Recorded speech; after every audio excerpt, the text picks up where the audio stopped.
మీ business ను develop చేసుకోవాలి అనుకుంటున్నారా? మీ పరపతిని పెంచుకోవాలి అనుకుంటున్నారా? అయితే ఓకే టీవీ ద్వారా ఎల్ బ్యాండ్, ఆస్ట్రన్ band ad, scrolling ad, ad with voice overs, logo bug, video ads ద్వారా మీ యాడ్స్ ను పబ్లిష్ చేసుకోండి. సంప్రదించవలసిన ఫోన్ నెంబర్ 8520917933. అన్ని ప్రధాన పత్రికలలో కూడా ఇవాళ రావడం జరిగింది.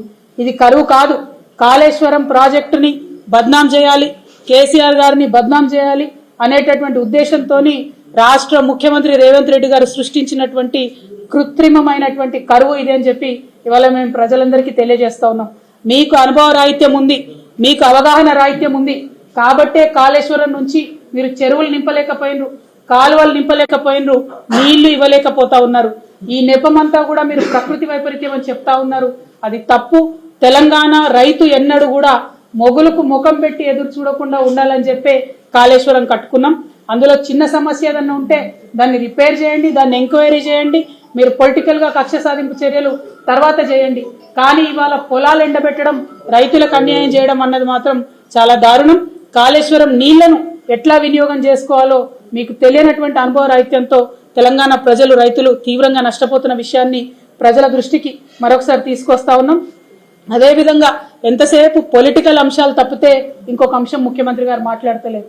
ప్రజలు, అభ్యున్నతి, అభివృద్ధి, రాష్ట్రము, ప్రగతి, ఈ విషయాలన్నీ పక్కన పెట్టి ఎంతసేపు పార్లమెంట్ ఎన్నికల నేపథ్యంలోనే ముఖ్యమంత్రి గారు మాట్లాడుతూ ఉన్నారు. మరి ఈ నేపథ్యంలోనే ముఖ్యమంత్రి గారిని ప్రశ్నిస్తూ ఉన్నాం.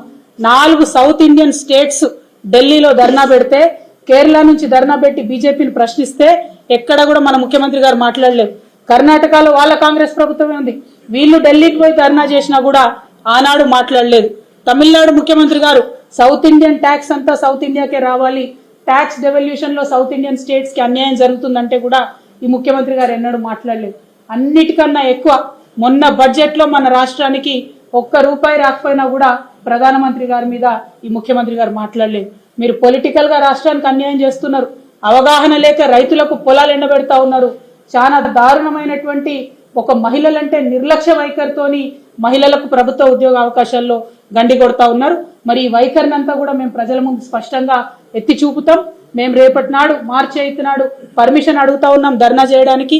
మీరు చెప్పిన చాలా మాటలు చెప్పిరు, మా ప్రజాపాలనలో ఎవరన్నా ఎక్కడికన్నా పోవచ్చు, ధర్నాలు చేసుకోవచ్చు, పర్మిషన్ ఇస్తామని చెప్పినారు. మరి ఇవాళ మీరు అన్న మాట నిజమైతే రేపు మాకు పర్మిషన్ ఇవ్వండి. ఇట్స్ ఎ పొలిటికల్ మీటింగ్, శాంతియుతంగా పొద్దు నుండి సాయంత్రం వరకు కూర్చుంటాం, ప్రజలకు జరుగుతున్నటువంటి అన్యాయాన్ని వివరించి చెప్పేటటువంటి ప్రయత్నం చేస్తాం. ప్రజలకు అర్థమై మాకు మద్దతు ఇస్తేనే రేపటి నాడు అంశాలు ఉంటాయి తప్పితే ఇంకోటి కాదు. కాబట్టి మీరు తప్పు చేయలేదు అంటే GO3 కరెక్ట్ అని మీరు విశ్వసిస్తే పర్మిషన్ ఇవ్వాల్సిందిగా మేము ప్రభుత్వాన్ని విజ్ఞప్తి చేస్తా ఉన్నాం. Thank you. జై తెలంగాణ. పర్మిషన్ ఇవ్వకపోయినా వెళ్ళేటటువంటి ప్రయత్నమే చేస్తాం ధర్నా చౌక్ కి. ఎందుకంటే ధర్నా చౌక్ అనేటటువంటిది ఓపెన్, యాక్చువల్ గా పర్మిషన్ కూడా అవసరం లేదని ఒకప్పుడు చెప్పారు. కానీ ఇవాళ పర్మిషన్ ఇవ్వకపోతే నిన్న భవ్య, వైష్ణవి పాప వాళ్ళు చనిపోయినటువంటి వాళ్ళ తల్లిదండ్రులను కూడా కసాయి ప్రభుత్వం గొర్రెలు ఈడ్చేసినటువంటి వైఖరిని మనం చూసినాం. మరి మేమేదో పొలిటికల్ గా స్టంట్ చేసి డ్రామా చేసి ఇందిరా పార్క్ దగ్గరకు పోయి అరెస్ట్ అవ్వాలనుకుంటలేము. మీరు ధైర్యం ఉంటే పర్మిషన్ ఇవ్వండి, అక్కడ కూర్చుంటాం, మార్నింగ్ 11 to ఈవినింగ్ 4 కూర్చుంటాం, విస్తారంగా ప్రజలకు వివరించి చెప్పేటటువంటి ప్రయత్నం చేస్తాం. పొలిటికల్ ఎరీనాలో ఫ్రీడమ్ ఆఫ్ స్పీచ్ ఉంటుందని చెప్పి మీరు వచ్చినారు కాబట్టి మీరు అడిగిందే మేము మిమ్మల్ని అడుగుతా ఉన్నాం. రేపు భారత్ జాగృతికి ధర్నాకి పర్మిషన్ ఇవ్వవలసిందిగా మరొకసారి ప్రభుత్వాన్ని డిమాండ్ చేస్తాం.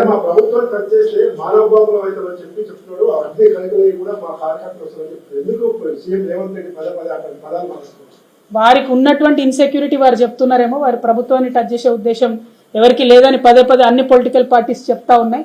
అయినప్పటికీ ఒక ప్రతిపక్ష నాయకుడు మాట్లాడినట్టు దారుణాతి దారుణమైనటువంటి పదజాలంతో గౌరవ కేసీఆర్ గారిని అనేక సార్లు ఏకవచనంతో సంబోధించడం, ప్రతిపక్ష నాయకులందరినీ కూడా అంతు చూస్తామని చెప్పి ఒక కాన్స్టిట్యూషన్ పొజిషన్ లో ఉన్నటువంటి వ్యక్తి పదే బెదిరించడం, ఇవన్నీ కూడా అమానవీయమైనటువంటి చర్యలు, అప్రజాస్వామికమైనటువంటి చర్యలు.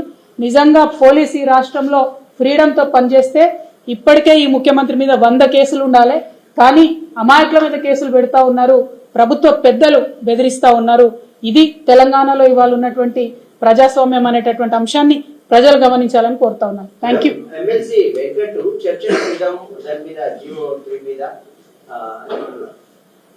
ప్రభుత్వం రేపు పర్మిషన్ ఇస్తే దానిలో ఉన్న లోటుపాట్లన్నీ కూడా తప్పకుండా వివరిస్తాం ప్రజలకు.